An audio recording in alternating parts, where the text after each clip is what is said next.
नमस्कार साथियों।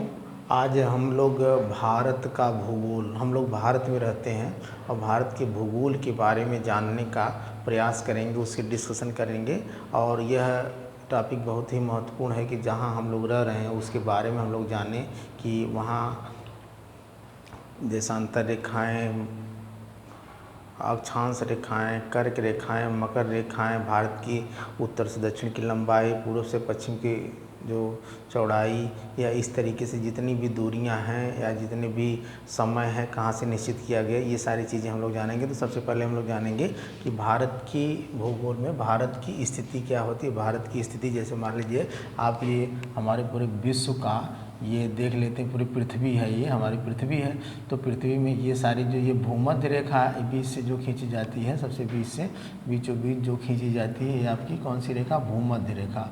भूमध्य रेखा या विषुवत रेखा या इक्वेटर रेखा। फिर इस तरीके से समानांतर रेखाएं खींची जाती हैं, ऐसे ऐसे करके समानांतर रेखाएं खींची जाती हैं। तो इस तरीके से जो समानांतर रेखाएं हैं, ये इसको हम अक्षांश रेखाएं कहते हैं। यहीं से 23.5 डिग्री पे एक रेखा होती है कर्क रेखा। कर्क रेखा एक होती है, यहीं 23.5 डिग्री पे एक रेखा होती है जो ये उत्तरी गोलार्ध है आपका, ये उत्तरी ध्रुव है, ये पूरा आपका उत्तरी गोलार्ध, ये आपका दक्षिणी गोलार्ध, और ये वो आपका दक्षिणी ध्रुव, ये आपका उत्तरी ध्रुव। तो इधर ये कर्क रेखा, इधर मकर रेखा, ये मकर रेखा है। और यहीं से एक और है जिसको आर्कटिक वृत्त या आर्कटिक रेखा कहते हैं, 66.5 डिग्री पे है, ये 66.5 अक्षांश पे है। इसको आर्कटिक रेखा कहते हैं। क्या कहते हैं? आर्कटिक रेखा या आर्कटिक वृत्त कहते हैं। और यहीं से एक ये भी यहाँ से एक रेखा मान लेते हैं, ये 66.5 डिग्री पे अंटार्कटिक रेखा ये है। तो इस तरीके से हम लोग जान जाते हैं। अब हमारे भारत की भूमध्य रेखा है, हमारे यहाँ से जो कर्क रेखा है, हमारे भारत की स्थिति समझ लीजिए, सोच लीजिए यहीं जैसे हमारा भारत इस तरीके का है, तो ये इस तरीके से ये यहीं पे हमारे भारत की ये स्थिति है, यहाँ पे हमारा भारत है ये। तो अब देखेंगे कि हमारे भारत की स्थिति, जैसे अक्षांशीय विस्तार और देशांतरी विस्तार की बात जब हम करते हैं तो अक्षांशीय विस्तार, अब देखेंगे कि भाई जो ये अक्षांश रेखाएं हैं ये भूमध्य रेखा से थोड़ी सी जो है ऊपर होंगी, यहाँ से भूमध्य रेखा से थोड़ा सा ऊपर होंगी, तो यहाँ से भूमध्य रेखा से थोड़ी सी ऊपर होंगी, तो कितने डिग्री पे अक्षांश रेखाएं होंगी। तो आप सोच लीजिए कि ये जो हमारे अब जैसे भारत की स्थिति आप देख लें, मान लीजिए हम रफली डायग्राम एक यहाँ पे जैसे आप बना लेते हैं ऐसे करके,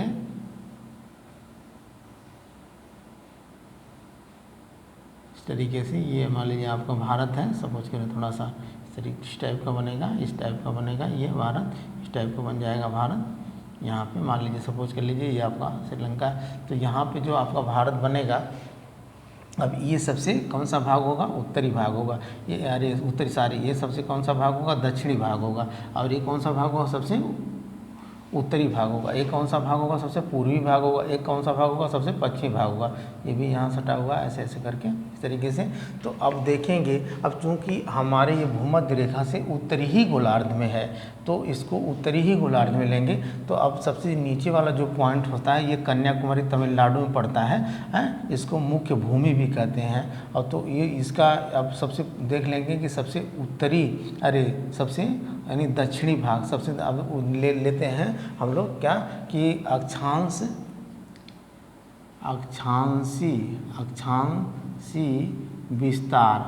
विस्तार हम लोग लेते हैं। अक्षांशी विस्तार तो लेते हैं सबसे नीचे आपका, अब यहीं पे अंडमान निकोबार द्वीप समूह भी ऐसे हैं करके, सबसे यहाँ लेते हैं हम लोग 8 डिग्री 4 मिनट है। अब यहीं नीचे आपकी जो है ये भूमध्य रेखा भी होगी, यहाँ से, क्योंकि यहाँ से 8 डिग्री 4 मिनट पे है। तो फिर उसके बाद एक यहाँ भी होगा, ये यहाँ होगी, जो यहाँ होगी ये आपकी 6 डिग्री, यहाँ ये 8 डिग्री 4 मिनट है, ये 8 डिग्री 4 मिनट है, यहाँ 6 डिग्री 25 मिनट है। तो इसको क्या कहेंगे? ये वाला भाग को मुख्य भूमि कहेंगे। क्या कहेंगे? मुख्य भूमि कहेंगे। इसको इंदिरा पॉइंट कहते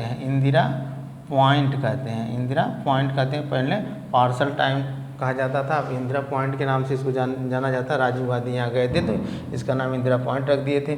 अब यहाँ देखेंगे सबसे ऊपर जो लेह वाला भाग है, लेह लद्दाख वाला भाग है, ये वाले भाग में आपके देखेंगे जो यहाँ पे उत्तरी भाग में 37 डिग्री 6 मिनट, ये आपका कहाँ लेह वाले भाग में, कहाँ लेह भाग में, लेह लद्दाख वाले भाग में है।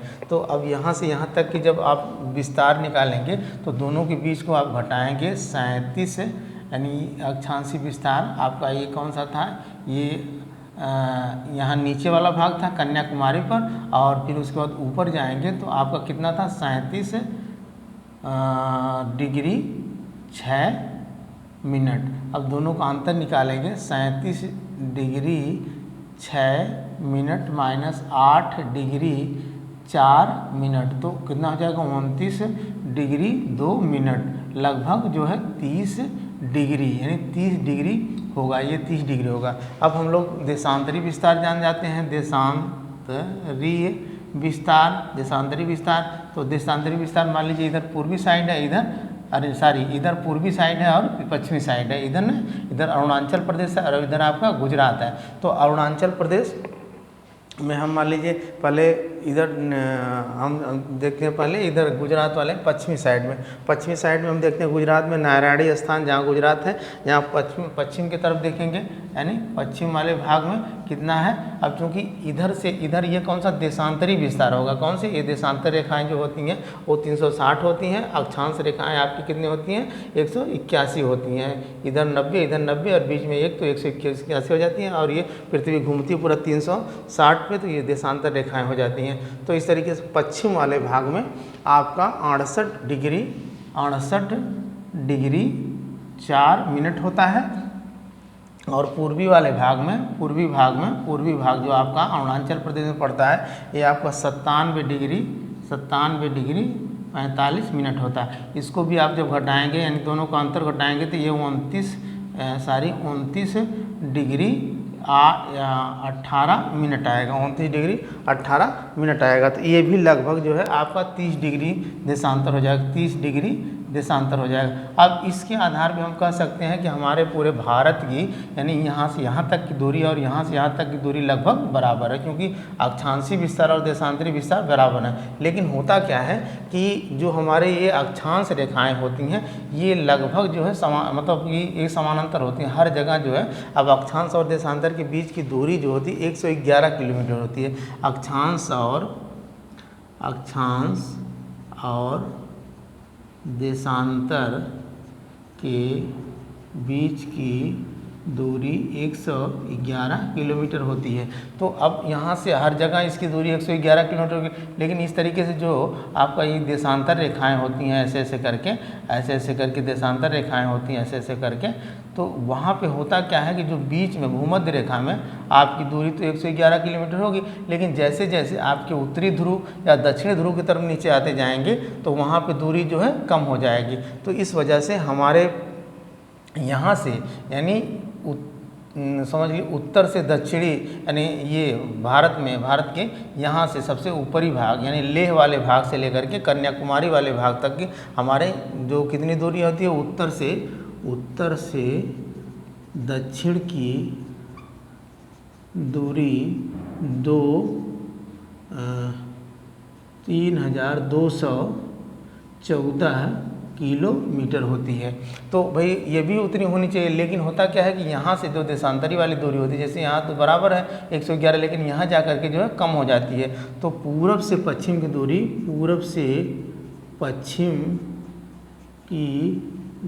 कितनी हो जाती है, 2933 किलोमीटर हो जाती है। तो इस तरीके से लगभग 281 किलोमीटर का अंतर होता है। इसलिए हमारे भारत को समचतुष्कोणीय, हमारे भारत की संरचना क्या है, भारत की संरचना समचतुष्कोणीय है। क्या है, समचतुष्कोणीय है। ये आप जान गए। हाँ, हमारे भारत की संरचना समचतुष्कोणीय है। तो अब ये पूछता है कि मान लीजिए जब दोनों का आप गुणा कर देंगे तो हमारे भारत का पूरा क्षेत्रफल निकल के चला जाएगा। भारत का क्षेत्रफल कितना है? 32,87,263 वर्ग किलोमीटर, इतना हमारे पूरा भारत का क्षेत्रफल है। भारत का क्षेत्रफल है। अब क्षेत्रफल हमारे भारत का इतना है, लेकिन यह क्षेत्रफल जो है केवल पूरे विश्व की जितनी भी आबादी है उसका केवल विश्व की यानी विश्व आबादी नहीं, विश्व का क्षेत्र, विश्व के क्षेत्रफल का केवल 2.43% भाग ही भारत का है। ये भी आप याद रखेंगे कि जो है इतना बड़ा क्षेत्रफल है, लेकिन पूरे विश्व का जो क्षेत्रफल है उसके क्षेत्रफल का केवल हमारे भारत में 2.43 भाग ही क्षेत्रफल है। और इस तरीके से ये हमारा भारत जो है पूरे इसका स्थान कौन सा है? 7वां स्थान है। भारत का स्थान कौन सा है? भारत का स्थान 7वां है। पहला स्थान आपका किसका है? रूस का है।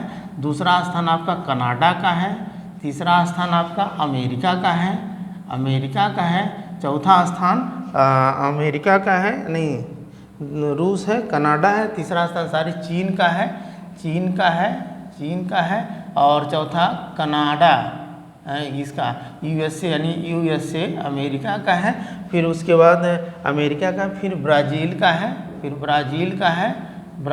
है, फिर उसके बाद ऑस्ट्रेलिया का है, फिर उसके बाद आपका 7वां स्थान आपका भारत का हो जाएगा। कौन सा? भारत का हो जाएगा। भारत का 7वां स्थान हमारे भारत का है। अब आप सोच लीजिए कि इतनी जनसंख्या हमारे यहाँ है। अब सोच लीजिए ये तो आपका क्षेत्रफल हो गया। क्या हो गया? ये क्षेत्रफल हो गया। अब इसी के आधार पे जो है क्षेत्रफल हो गया। और जनसंख्या की दृष्टि से अगर हम देखेंगे तो जनसंख्या की दृष्टि से हमारे भारत का स्थान जो है दूसरा स्थान है। भारत का स्थान क्या है? दूसरा स्थान है। भारत का स्थान जो है दूसरा है जनसंख्या की दृष्टि से। ये तो क्षेत्रफल की दृष्टि से पहला स्थान किसका है? चीन का है।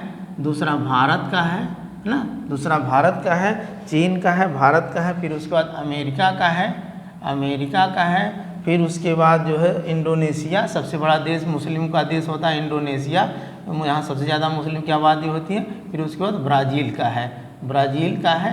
तो इस तरीके से ये हो। अब भारत का जो आबादी है, मतलब कि जनसंख्या भारत की है लगभग 17.5%, 17.5% जो है आबादी हमारे भारत में पूरे विश्व की निवास करती है। यानी क्षेत्रफल हमारा केवल 2.5% है और आबादी 17.5% भारत में निवास करती है। आप सोच लें कितना जनसंख्या घनत्व हमारे भारत का है। तो इस तरीके से ये हो गया। तो इस जनसंख्या हो गई, क्षेत्रफल हो गया। अब थोड़ा सा हम लोग जान जाते हैं भारत में जो कौन कौन सी कर्क रेखाएं और भारत का समय कैसे होता है, ये भी जान जाएंगे। भारत का समय हम लोग अपने इलाहाबाद नैनी में, प्रयाग राज जो अब नाम पड़ गया इलाहाबाद का, याद रखेंगे। वहाँ से जो है 87.5 डिग्री 82.5 डिग्री से ले लिया गया है। क्योंकि यहाँ पे जो हमारी ये देशांतर रेखा है, यहीं पे एक ग्रीनविच रेखा है। मान लीजिए ग्रीनविच रेखा कहाँ है? लंदन में है। लंदन से उसको समय जो है डिसाइड किया गया। अब हमारा चूँकि भारत यहाँ है तो सबसे पहले इधर पूरब होगा, तो सूर्य सबसे किधर निकलेगा? इधर निकलेगा। यानी यहाँ से आप सोच लीजिए कि हमारे यहाँ जो है समय पहले आ जाएगी और यहाँ ग्रीनविच की समय बाद में आएगी। यानी यहाँ से ग्रीनविच की समय से हमारे यहाँ की समय लगभग 5.5 घंटा पहले ही हो जाती है। अब आप देखेंगे कि हमारे जो ये मान लीजिए, अब सोच लीजिए हमारा ये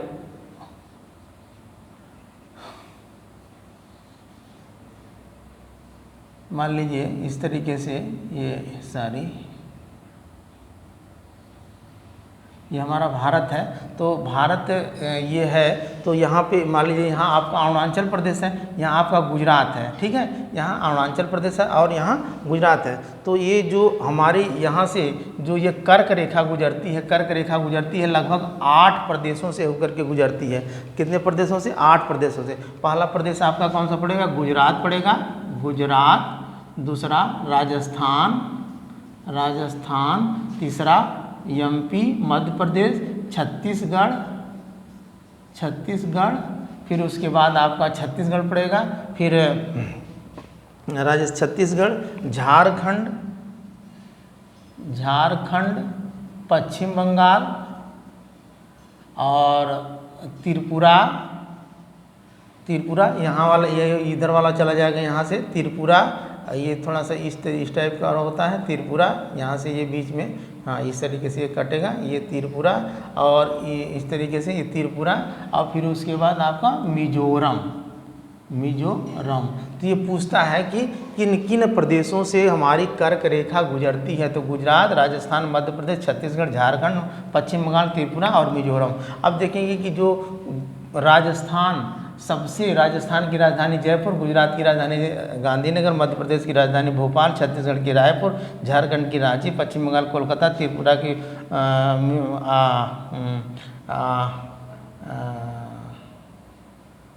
त्रिपुरा की राजधानी, मिजोरम की राजधानी आइजोल, त्रिपुरा की राजधानी अगरतला, और मिजोरम की राजधानी आइजोल। तो ये त्रिपुरा और मिजोरम यानी अगरतला और मिजोरम और प्लस राजस्थान की राजधानी जो है, ये सब कितने कर्क रेखा से किधर है, आपके ऊपर हैं, किधर है, ऊपर हैं, बाकी सबकी जो है राजधानियाँ नीचे हैं। अब ये भी क्वेश्चन पूछता है कि कौन सा प्रदेश जो है कर्क रेखा कि बीचों बीच से जाता है, तो झारखंड प्रदेश जो कर्क रेखा के बीचों बीच से जाता है। अब सबसे कम जो है कौन सा भाग कर्क रेखा में आता है, तो राजस्थान वाला भाग आता है। यहाँ से ये क्वेश्चन हो गया आपका। और फिर उसके बाद जो होता है कि कर्क रेखा, अब यहाँ से कर्क रेखा गुजरेगी। अब फिर भारत के समय को हम लोग देख लेते हैं। भारत के समय, अब भारत के समय निश्चित करने के लिए जैसे मान लीजिए ये देशांतर रेखाओं से ही हम लोग भारत के समय को निश्चित करते हैं। मान लीजिए देशांतर रेखाएं, अब देशांतर रेखाएं 82.5 डिग्री पे, अब 82.5 डिग्री इसलिए लिया जाता है कि 7.5 का जो है गुणक होना चाहिए, भाग देने पर 7.5 का गुणक होना चाहिए, तो 82.5 डिग्री है। अब हमारी पृथ्वी जो है पूरा 360 डिग्री का देशांतर रेखाएँ होती हैं। 360 डिग्री में 24 घंटे होते हैं, तो 360 डिग्री में 360/24 बराबर 15। अब एक घंटे में 60 मिनट होता है, तो 60/15, 15 बराबर 4 मिनट। यानी कि आप देख लेंगे कि 1 डिग्री देशांतर को क्रॉस करने में पूरे कितना समय लगता है, 4 मिनट का समय लगता है। अब आप देख लेंगे कि यहाँ से यहाँ तक कितने डिग्री का अंतर आया था आपका, लगभग कितने का आया था, 30 का आया था। कितने का आया था, 30 का, 30 देशांतर का आया था। वैसे 29.18 आया था, लेकिन लगभग हम लोग 30 मान लिए थे।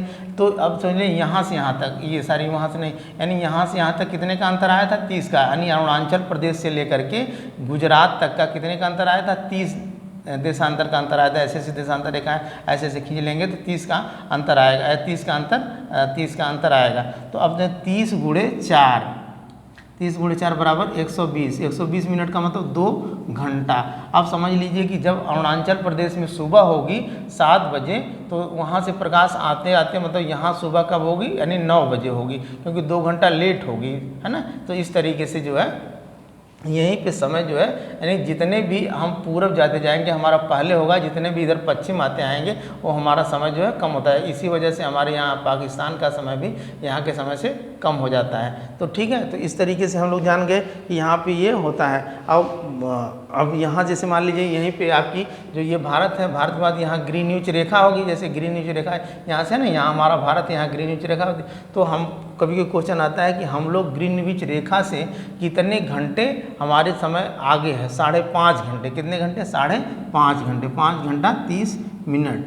यानी आप सोच लें कि जितने ही इधर पूर्वी साइड में जाएंगे पहले होगा, और पश्चिमी साइड में जितने जाएंगे वो समय जो है बाद में आती जाएगी। तो इस तरीके से 5 प्रदेशों से होकर के जो है ये आपकी ये वाली रेखा भी जो यहाँ हम भारत में जो इसको लिए हैं, मान लीजिए यहाँ जो इलाहाबाद के नैनी में जो अब तो मिर्ज़ापुर नाम हो गया, तो वहाँ से गुजरती है 82.5 डिग्री पे, और ये 5 प्रदेशों से होकर गुजरती है। पहला आपका है उत्तर प्रदेश, मध्य प्रदेश, छत्तीसगढ़, उड़ीसा और आंध्र प्रदेश। ये 5 प्रदेशों से होकर के ये गुजरती है, और यहीं से पूरे भारत का समय को डिसाइड किया गया है। तो इस तरीके से भारत के भूगोल को आप लोग जानें। और आज के लिए इतना ही, धन्यवाद।